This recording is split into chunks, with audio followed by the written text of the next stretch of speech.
ഇന്ത്യയുടെ ഒരു BSF ജവാൻ ഇപ്പോൾ പാകിസ്ഥാന്റെ പിടിയിലാണെന്നൊരു വാർത്ത കുറച്ച് സമയം മുമ്പ് എല്ലാവരും കേട്ടാണ്.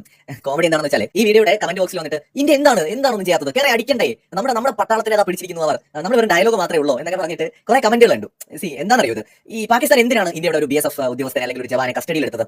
കഴിഞ്ഞ ദിവസം പാകിസ്ഥാന്റെ സ്പോക്ക് പേഴ്സൺ പറഞ്ഞു, അതായത് നമ്മളിപ്പോൾ അഭിനന്ദൻ വർദ്ധമാന് ചായ കൊടുത്ത് വിട്ടതുപോലെ ആയിരിക്കില്ല ഇനി പാകിസ്ഥാനോട് കളിക്കാൻ വന്നാൽ ഞങ്ങൾ അതുപോലെ എളുപ്പത്തിൽ കാര്യങ്ങളൊന്നും അങ്ങനെ വിട്ടുതരില്ല എന്നൊരു ഡയലോഗ് പറഞ്ഞു. ശരിക്കും എന്താണ് അഭിനന്ദൻ വർദ്ധമാന്റെ കേസിൽ സംഭവിച്ചത്? ഇന്ത്യ യുദ്ധത്തിന് റെഡി ആയതാണ്. അത് ഇടയ്ക്ക് ട്രംപ് തന്നെ പറയുന്നുണ്ട്, ഇന്ത്യ റെഡി ആയതാണ്. ഡൊണാൾഡ് ട്രംപ് മോദിയെ വിളിച്ച് സംസാരിച്ചു. മോദി പറഞ്ഞു 100 കൊല്ലം അവർ അനുഭവിക്കുന്ന പണി കൊടുത്തിട്ടേ ഞാൻ വിടൂ എന്ന് പറഞ്ഞു. അങ്ങനെ അമേരിക്ക പറഞ്ഞു പൊന്നു മോനെ വിട്ടു കൊടുത്തേക്ക്, ഇന്ത്യ രണ്ടും കൽപ്പിച്ചാണ്. അങ്ങനെ യുദ്ധം ഒഴിവാക്കാനാണ് ഇവർ അഭിനന്ദൻ വർദ്ധമാനെ വിട്ടുന്നത്, വിലപേശാനായിട്ട്. യുദ്ധം ഒഴിവാക്കാൻ ഇന്ത്യയുമായിട്ട് വിലപേശാനാണ് അഭിനന്ദൻ വർദ്ധമാനെ അവർ കയ്യിൽ നിർത്തിയത്.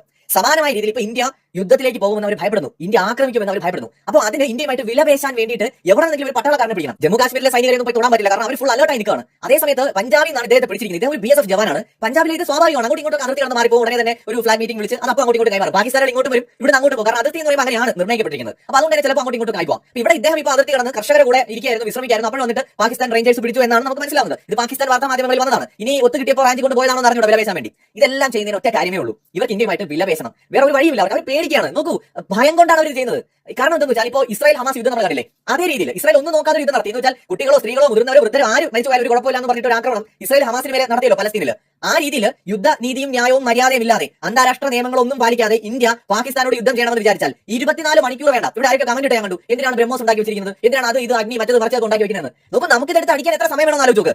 നമ്മുടെ കയ്യിൽ ആയുധങ്ങളുണ്ട്. പാകിസ്ഥാന്റെ ഒരൊറ്റ ബാലിസ്റ്റിക് മിസൈൽ ഇന്ത്യയുടെ അതിർത്തിയിലോട്ട് വരില്ല. അടിച്ച് താഴെടാൻ പറ്റിയ വ്യോമ പ്രതിരോധ സംവിധാനങ്ങളുണ്ട്. അത് S-400 മാത്രമല്ല, നമ്മളിവിടെ ഉണ്ടാക്കി വെച്ചിട്ടുണ്ട് വ്യോമ പ്രതിരോധ സംവിധാനങ്ങൾ. ബാലിസ്റ്റിക് മിസൈലുകളെ താർക്കാൻ പറ്റുന്നത്. പാകിസ്ഥാന്റെ കയ്യിൽ ഭൂഖണ്ഡാന്തര ബാലിസ്റ്റിക് മിസൈലൊന്നുമില്ല. അന്തർവാഹിനികളാണെങ്കിലും ഇന്ത്യയുടെ കയ്യിലുള്ള അഡ്വാൻസ്ഡ് ആയിട്ടുള്ള അന്തർവാഹിനികളൊന്നും പാകിസ്ഥാന്റെ കയ്യിലില്ല. ഇനി വിമാനവാഹിനി കപ്പലാണെങ്കിലും ഒരെണ്ണം പോലും ഇല്ല. ഇനി ഇന്ത്യയുടെ കയ്യിലുള്ള ഡിസ്ട്രോയറുകളോ ഫ്രിഗേറ്റുകളോ പോലെ സ്റ്റെൽത്ത് ക്യാപ്പബിലിറ്റി ഉള്ളതൊന്നും അവരുടെ കയ്യിലില്ല. ചൈനയുടെ അടുത്ത് വാങ്ങിച്ചു ഒന്നുണ്ടാക്കിയേ ഉള്ളൂ. ബാക്കിയൊക്കെ പഴഞ്ചൻ സാധനങ്ങളാണ് ഇരിക്കുന്നത്. ആകെ പറയാവുന്ന കൊള്ളാവുന്ന F-16 ആണ്. ഈ F-16 ആണെങ്കിലും ഇന്ത്യയുടെ എതിരെ ഉപയോഗിക്കാൻ പറ്റില്ല. അതിന് പകരം ഇന്ത്യയെ സംബന്ധിച്ചിടത്തോളം ലോകത്തിലെ തന്നെ ഏറ്റവും മികച്ച അഡ്വാൻസ്ഡ് എന്ന് പറയാവുന്ന എയർക്രാഫ്റ്റുകളിൽ ഒന്ന് തന്നെയാണ് ഈ റഫേൽ യുദ്ധവിമാനങ്ങൾ. ഇന്ത്യയുടെ Su-30 MKI എന്ന് പറയുന്നത് റഷ്യൻ നിർമ്മിത എയർക്രാഫ്റ്റ് ആണെങ്കിലും അത് കംപ്ലീറ്റ് ആയിട്ട് ഇന്ത്യ പൊളിച്ച് പണിത് ഇന്ത്യയുടേതായ രീതിയിൽ മാറ്റിയിട്ടുള്ള എയർക്രാഫ്റ്റ് ആണ്. എന്ന് വെച്ചാൽ അതിൽ ഇന്ത്യൻ ആയുധങ്ങളും ഇന്ത്യൻ സാങ്കേതിക വിദ്യയും ഇംപ്ലിമെന്റ് ചെയ്തിട്ടുള്ളത്. അപ്പോൾ ഇതൊന്നും വെച്ച് പിടിച്ചു നിൽക്കാനൊന്നും പാകിസ്ഥാനെ പോലെ ഒരു രാജ്യത്തിനും ഇന്ത്യയോട് പറ്റില്ല. പക്ഷേ ഇന്ത്യ എന്തുകൊണ്ട് അടിക്കുന്നില്ല എന്ന് ചോദിച്ചാൽ കൃത്യമായ ഒരു കാരണമാണ് ഒരു രാജ്യത്തോട് യുദ്ധം ചെയ്യണമെങ്കിൽ. ലോക രാജ്യങ്ങളെ ബോധ്യപ്പെടുത്തണം, ഇന്ത്യയുടെ സുഹൃത്ത് രാജ്യങ്ങളെ ബോധ്യപ്പെടുത്തണം, ഇന്ത്യയുടെ ഭാഗത്ത് ന്യായമുണ്ടെന്ന്. അപ്പോൾ ഇന്ത്യ അങ്ങനെ വെറുതെ അടിക്കുന്ന യുദ്ധം ചെയ്യുന്ന ഒരു രാജ്യമല്ല. കഴിഞ്ഞ ഈ റഷ്യ യുക്രൈൻ യുദ്ധം നടക്കുമ്പോൾ മോദി പറഞ്ഞു ഇന്ത്യ സമാധാനമാണ് ആഗ്രഹിക്കുന്നത്, ഇത് യുദ്ധത്തിന്റെ സമയമല്ല എന്ന്. അങ്ങനെ ലോകത്ത് പറഞ്ഞ് സമാധാനത്തിന് വേണ്ടിയിട്ട് ശബ്ദമുയർത്തുന്ന ഒരു രാജ്യത്തിന് ചെറിയ കാരണങ്ങളുടെ പേരിൽ ഒരിക്കലും ഒരു യുദ്ധം ചെയ്യാൻ പറ്റില്ല. ഇന്ത്യയെ സംബന്ധിച്ചിടത്തോളം ലോകത്തിന് ബോധ്യമാകണം യുദ്ധമല്ലാതെ ഇന്ത്യയുടെ മുമ്പിൽ ഒരു വഴിയില്ലായിരുന്നു എന്ന്. അല്ലെങ്കിൽ അവർ ഇങ്ങോട്ട് വരണം നമ്മളെ അടിക്കാൻ, നമ്മളെ ആക്രമിക്കാൻ അവർ വരണം. അവർക്ക് അതിനുള്ള ധൈര്യമില്ല.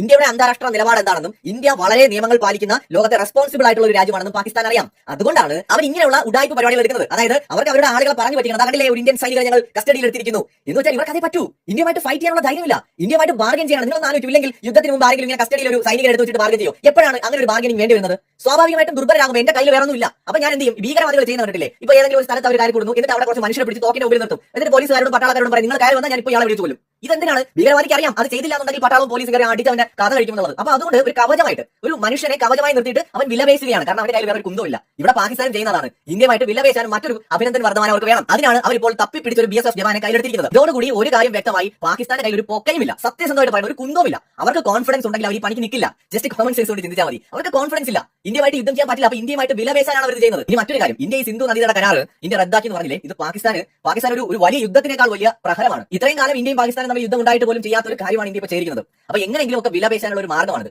ഇന്ത്യ ഇതിനെ എങ്ങനെ ഹാൻഡിൽ ചെയ്യുന്നത് നമുക്ക് ഇനി ഉടനെ കാണാം. മറ്റൊരു വീഡിയോയുമായി വീണ്ടും വരാം.